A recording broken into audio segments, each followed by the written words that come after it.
बहुत समय पहले की बात है। रामपुर गांव में घने जंगलों के बीच एक जादुई गुफा थी। गांव वालों का यह मानना था कि जो भी उस गुफा के पास से जाता था वो मर जाता था, इसलिए डर के मारे वहां कोई भी नहीं जाता था। उसी गांव में रामू नाम का एक लकड़हारा रहता था, जो रोज सुबह उठकर जंगल में लकड़ियां काटने जाता और शाम को लकड़ियां लेकर गांव आ जाता था। एक दिन रामू लकड़ियां काटने गुफा के पास एक पेड़ पे पहुंचता है। अरे वाह, यह पेड़ तो बहुत अच्छा है। इसकी लकड़ियां तो बहुत अच्छी जलती हैं। इसकी तो सारी लकड़ियां झट से बिक जाएंगी। पर पास में ही वो गुफा भी तो है। पर कोई बात नहीं, मैं कौन सा वहां जा रहा हूं, मैं फटाफट अपनी लकड़ियां काट लेता हूं। इतना सोचकर रामू पेड़ से लकड़ियां काटने पेड़ पर चढ़ जाता है और थोड़ी ही देर में लकड़ियां काटते काटते रामू थक जाता है।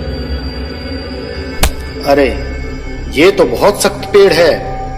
ऐसा करता हूँ, थोड़ी देर आराम कर लेता हूँ, फिर थोड़ी देर में काटता हूँ इस टहनी को। थकान के मारे रामू को पेड़ पर ही नींद आ जाती है और शाम को अचानक गुफा के पास घोड़ों की आवाजें सुनकर उसकी नींद खुलती है। अरे यार, ये तो शाम हो गई मुझे सोते सोते। और ये सब लोग कौन हैं जो गुफा के पास खड़े हैं? रामू पेड़ पर बैठा बैठा चुपचाप उन लोगों को देखता रहता है।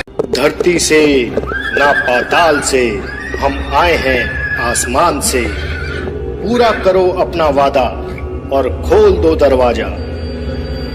इतना कहते ही गुफा का दरवाजा अपने आप खुल जाता है और वो सभी उस गुफा के अंदर चले जाते हैं और गुफा का दरवाजा उनके जाने के बाद अपने आप बंद हो जाता है। अरे, ये तो शैतानी गुफा है और इसका तो दरवाजा भी है। मैं देखता हूँ ये लोग बाहर कब आते हैं। रामू वहीं पेड़ पर बैठकर उनके बाहर आने का इंतजार करने लगता है और थोड़ी देर बाद उस गुफा से उनके बाहर आने की आवाज आती है और वो सब गुफा से बाहर निकल आते हैं और दरवाजा एक बार फिर पहले की तरह बंद हो जाता है। सब लोगों के चले जाने के बाद रामू पेड़ से नीचे उतर जाता है। मैं भी अंदर जाकर देखता हूँ आखिर क्या है इस गुफा के अंदर। नहीं नहीं, मगर अभी नहीं, कहीं वो लौट कर आ गए तो। अगर वो लौट कर आ गए तो मुझे मार डालेंगे। ऐसा करता हूँ, मैं कल सुबह जल्दी आ जाऊंगा उठकर। गांव पहुंचकर रामू पूरी रात ये सोचकर सो नहीं पाता कि आखिर उस गुफा के अंदर क्या है। और सुबह होते ही वो गुफा की तरफ चल देता है और घना जंगल पार कर कर वो गुफा तक पहुंच जाता है। गुफा के पास पहुंचकर रामू वो ही बात दोहराता है जो उन लोगों ने कही थी। धरती से ना पाताल से हम आए हैं आसमान से, पूरा करो अपना वादा और खोल दो दरवाजा। रामू की बात सुनकर गुफा का दरवाजा अपने आप खुल जाता है। रामू गुफा के अंदर जाकर देखता है कि चारों तरफ सोने का खजाना बिखरा पड़ा है और हीरे चांदी के ढेर लगे हैं। इतना सारा खजाना देखकर रामू खुश हो जाता है। इतना सारा सोने का भंडार, ये जरूर चोर ही होंगे जो यहाँ सारा खजाना छुपा कर रखते होंगे। ऐसा करता हूँ, मैं यहाँ से एक पोटली उठा लेता हूँ, मुझे जिंदगी भर काम करने की जरूरत नहीं पड़ेगी। अरे नहीं नहीं, चोरी करना पाप है और ये सही नहीं है। मुझे यहाँ से कुछ नहीं चाहिए, मैं निकलता हूँ यहाँ से। रामू गुफा से बाहर निकलने की कोशिश करता है। धरती से ना पाताल से हम आए हैं आसमान से, पूरा करो अपना वादा और खोल दो दरवाजा। पर दरवाजा नहीं खुलता। रामू बार बार यही बात दोहराता है। अरे यार, ये मैं कहाँ फंस गया, ये दरवाजा खुल क्यों नहीं रहा है। जरूर अंदर से बाहर जाने के लिए कोई और पासवर्ड होगा। अब मैं क्या करूं, मैं तो फंस गया यहाँ। अब मुझे उन्हीं लोगों के दोबारा आने का इंतजार करना पड़ेगा, तभी मैं यहाँ से बाहर निकल पाऊंगा। रामू सोने के भंडार के पीछे छुपकर बैठ जाता है और उन लोगों के आने का इंतजार करने लगता है। और समय बीतने के साथ वो सब लोग एक बार फिर गुफा के अंदर आते हैं। हमारा सोना सही सलामत है, किसी ने इसे नहीं छेड़ा। चलो अब चलते हैं वापिस। सब सोना चांदी है हमारा, फिर से खोल दो ये दरवाजा। सब लोगों के जाने के बाद रामू भी बोलता है, सोना चांदी सब है हमारा, फिर से खोल दो दरवाजा। दरवाजा एक बार फिर रामू के लिए खुल जाता है और रामू वहां से जल्दी जल्दी निकल जाता है। और गांव पहुंचकर, कल्लू तुझे पता है आज मुझे खजाना मिला, खजाना, वो भी बहुत बड़ा, हीरे चांदी सोना, जंगल वाली गुफा में। अबे क्या कह रहा है, नशे में तो नहीं है तू सुबह सुबह? रामू कल्लू को पूरे दिन की सारी बात बता देता है कि किस तरह उसे खजाना मिला और किस तरह वो अपनी जान बचा के आया। तू कुछ लाया वहां से, सोना चांदी हीरे? अबे कुछ तो लाया होगा वहां से, एक पोटली ही ले आता। इतने सारे खजाने में से अगर एक पोटली कम हो जाती तो उन्हें क्या खाक पता लगता?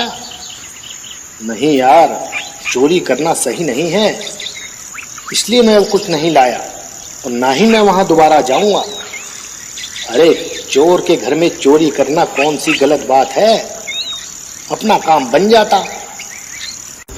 अगले दिन कल्लू अकेले ही सुबह सुबह जंगल पार कर कर गुफा तक पहुंच जाता है। कहीं रामू ने मेरे साथ मजाक तो नहीं कर रहा? नहीं नहीं, रामू हमेशा सच ही कहता है। धरती से ना पाताल से, हम आए हैं आसमान से, पूरा करो अपना वादा, खोल दो दरवाजा। और गुफा का दरवाजा खुल जाता है। अरे वाह, यहाँ तो सचमुच खुल गया, मुझे खजाना मिलेगा, खजाना। कल्लू खजाने के लालच में अंदर चला जाता है और इतना सारा खजाना देखकर कल्लू खुश हो जाता है। खजाना मिल गया, खजाना मिल गया, ये सब खजाना अब मेरा है, मैं सब खजाना ले जाऊंगा, सारा खजाना मेरा है। मैं जल्दी जल्दी सब उठा लेता हूँ।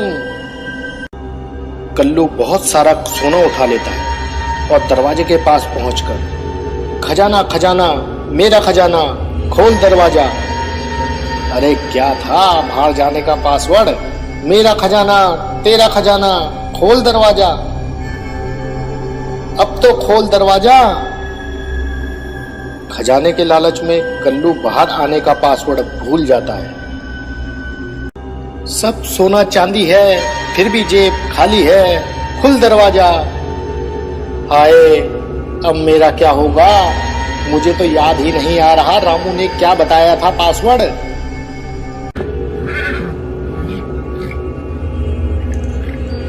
इतने में वो सब लोग वहां आ जाते हैं। चोरी करने आया था, वो भी चोर के घर में चोरी। पता है ना इसकी सजा तुझे अब क्या मिलेगी? मुझे छोड़ दो, मुझे जाने दो, सोने के लालच में मैं यहाँ आ गया था, मुझे छोड़ दो, अब मैं कभी भी यहाँ नहीं आऊंगा, मैं कभी यहाँ नहीं आऊंगा। अबे आएगा तो तब जब हम तुझे जाने देंगे। इतने में वो कल्लू के ऊपर हथियारों से हमला कर देते हैं और कल्लू को मार डालते हैं। मार डाला रे, जाने दो मुझे, जाने दो। ये छोटी सी कहानी हमें जिंदगी में बहुत बड़ी बात सिखाती है कि अगर मुश्किल परिस्थितियों में भी हम हिम्मत से काम लें तो हम बड़े से बड़ी मुश्किलों से बच सकते हैं और हमें जिंदगी में किसी दूसरे के धन का लालच नहीं करना चाहिए।